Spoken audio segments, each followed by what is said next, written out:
Նախագահ Ռուզաննա Չաչոյանի հետ Ռուզաննա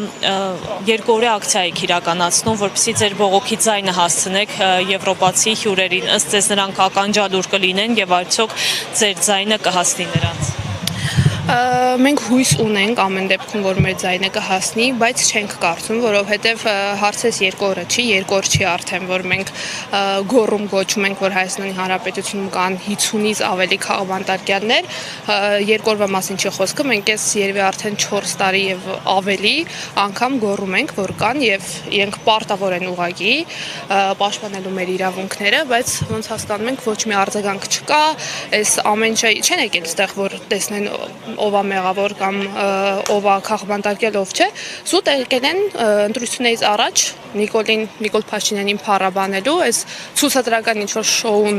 սարքելու հետ գնան, այդքան բան, որ ցույց տան, որ այստեղ կա ժողովրդավարություն, բայց այս ամեն ինչը ապացույցն է նրա, որ բացարձակ ժողովրդավարություն գոյություն չունի, կամ իրանք չեն հասկանում ժողովրդավարության էությունը համենայն դեպս։ Իսկ ինչ է կարծում, արդյոք նրանք չգիտեն Հայաստանի ներքին կյանքում ինչ է կատարվում, ներքաղաքական կյանքում,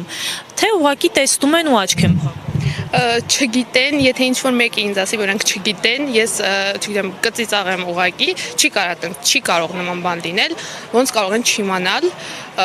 բոլորն են գոռում Հայաստանի Հանրապետություն, բոլոր ընդդիմադիր ուժերից սկսած ժողովրդից ավարտված, անգամ պաշտոնական հայտարարություն կա, որ Հայաստանի Հանրապետությունում այս իշխանության օրը կա քաղբանտարկյալներ, ինչպես կարող են չիմանալ։ Դա ուղղակի, չգիտեմ, ծիծաղելի երևույթ է, թե օրինակ